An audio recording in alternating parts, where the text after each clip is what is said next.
Pera, mas não falam que Jesus era socialista? Este é a Visão Libertária, sua fonte de informações descentralizadas e distribuídas. Este artigo foi sugerido e escrito por Pepe D'Ambrosio, revisado e narrado por J. Liber. O comunismo é um modelo econômico distópico proposto por Karl Marx e seu riquíssimo amigo industrial Friedrich Engels na Alemanha no século XIX. Resumidamente, segundo os teóricos comunistas, o Estado tem sua origem na luta de classes e somente por meio da grande revolução socialista que as classes sociais deixariam gradualmente de existir, assim como o Estado. No pensamento comunista, a propriedade privada é uma invenção burguesa e que é sustentada pelo aparato estatal burguês. O objetivo da revolução seria eliminar o Estado burguês e estabelecer o Estado socialista, que seria uma etapa transitória para o comunismo completo, no qual não há mais classes sociais nem Estado. Seguindo esse raciocínio, a revolução ganha caráter infalível, pois tudo o que é feito é executado em nome de uma sociedade justa, igualitária e supostamente natural, deixando de lado a ideia burguesa de propriedade privada e o Estado burguês. Nessa distopia, cada pessoa contribuiria da maneira que pudesse e seria recompensada conforme as suas necessidades. É certo que essa ideia parece encantadora para algumas pessoas, e por isso a esquerda consegue ter muitos adeptos, mesmo depois da morte de mais de 100 milhões de pessoas por conta dessa ideologia. Para entender a essência do pensamento comunista, bastaria ler os livros Manifesto do Partido Comunista de Karl Marx e A Origem da Família, da Propriedade Privada e do Estado de Friedrich Engels, caso queira. Por outro lado, a Bíblia vai totalmente de encontro à ideologia marxista-leninista. A teoria comunista é baseada no materialismo histórico, ou seja, todos os eventos da história da humanidade possuem uma relação de causa e efeito com a economia. Por sua vez, a Bíblia Sagrada é irredutível quanto a essa ideia. Para os cristãos, deve haver uma distinção clara e objetiva entre as coisas do mundo, bens, prazeres carnais e vícios, e as coisas de Deus, as virtudes, a moralidade e a espiritualidade. Como refutação ao marxismo, é importante destacar duas importantes passagens do Evangelho. Em Mateus 22, alguns fiéis perguntaram a Jesus: Dize-nos, pois, que te parece? É permitido pagar tributo a César ou não? Jesus, porém, conhecendo a sua malícia, disse: Por que me experimentais, hipócritas? Mostrai-me a moeda do imposto. Então lhe entregaram um denário. Ele disse: De quem é esta imagem na inscrição? Os fiéis responderam: De César. Então lhes disse: Dai a César o que é de César, e a Deus o que é de Deus.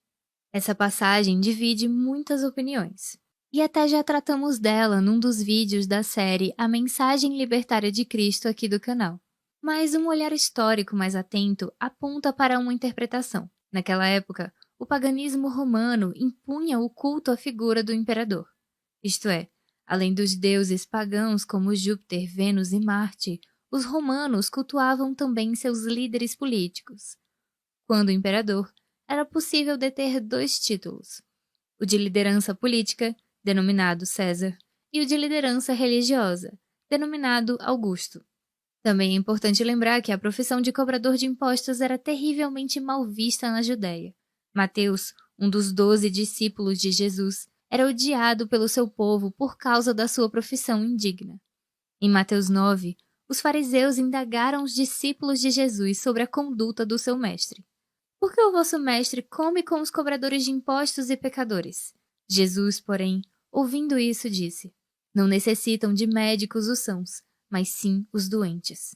Ide, porém, e aprendei o que significa: quero misericórdia e não sacrifícios, pois eu não vim chamar os justos, e sim os pecadores ao arrependimento. Diante disso, fica claro o que Cristo disse com dai a César o que é de César e a Deus o que é de Deus. Evidentemente, os homens não deveriam se preocupar com o que faz parte deste mundo, incluindo os reis da época e os governantes de hoje em dia, mas apenas com o reino dos céus. Uma clara rejeição ao conceito de materialismo histórico, que literalmente coloca os bens materiais como a coisa mais importante da existência. As divergências com o cristianismo são incontáveis. Entende-se a propriedade privada como um pilar da civilização. Sem ela, seria impossível estabelecer outras partes importantes do tecido social, como o direito e a filosofia. Por isso, sociedades sem esse conceito bem desenvolvido são normalmente tribais e algumas vezes possuem hábitos culturais questionáveis, como infanticídio, poligamia, pedofilia e canibalismo. É importante dizer que a propriedade privada só é necessária por causa de uma realidade: a escassez. Apenas bens escassos podem pertencer a alguém. Coisas como água da chuva, moléculas de gás oxigênio e fótons não são escassos e, por isso, não são trocados no mercado. No entanto, bens como serviços, terrenos e animais são escassos e podem ser apropriados pelos homens. A doutrina cristã entende que na vida no Jardim do Éden não existia escassez, mas fartura de tudo. Após o pecado original, o homem caiu e agora vive no mundo, não mais no paraíso. Por isso, qualquer ideia de paraíso terrestre ou de qualquer outra utopia é veementemente rechaçada por cristãos. Para os comunistas, o problema do mundo está na propriedade privada, e a revolução é a resposta para o progresso. Para os cristãos, o mundo é ruim por causa do pecado original e da concupiscência. Portanto, os homens devem se conformar com a realidade injusta e perseverar na fé em busca de dias melhores. Outro ponto de divergência entre o cristianismo e a esquerda é que a Igreja indica que o meio adequado para reparar as injustiças e as desigualdades é a caridade voluntária, não o assistencialismo. As medidas assistencialistas do governo pervertem o verdadeiro sentido da caridade cristã. No primeiro caso, os indivíduos são tributados coercitivamente e seus bens são dados a outros quaisquer sistematicamente. Isso faz com que os doadores sintam os receptores como estorvos, verdadeiros pesos na sociedade, e aqueles que recebem se sentem no direito de receber sempre e não mais sentem gratidão. Diferentemente, na caridade, os indivíduos doam voluntariamente os seus recursos para as pessoas que eles conhecem e presumem que vão agir com justiça. Com isso, os doadores se sentem bem em doar e os receptores gratos em receber. Mas e os ricos? Jesus não disse que eles dificilmente entrarão no reino dos céus e também para ficarem sem nada? Bom, vamos ao episódio do jovem rico em Mateus 19. Um homem se aproximou dele e perguntou: Bom mestre, que bem farei para conseguir a vida eterna? Jesus lhe respondeu: Por que me chamas de bom? Não há bom senão um, Deus. Mas se queres entrar na vida, guarda os mandamentos. Depois de mais alguma conversa, o jovem perguntou o que lhe faltava para poder entrar no reino dos céus. Então Jesus lhe respondeu: Se queres ser perfeito, vai, vende tudo o que tens e dá aos pobres, e terás um tesouro no céu. Depois, vem e segue-me. Mas o jovem, ouvindo estas palavras, se retirou triste, por ser dono de muitas propriedades.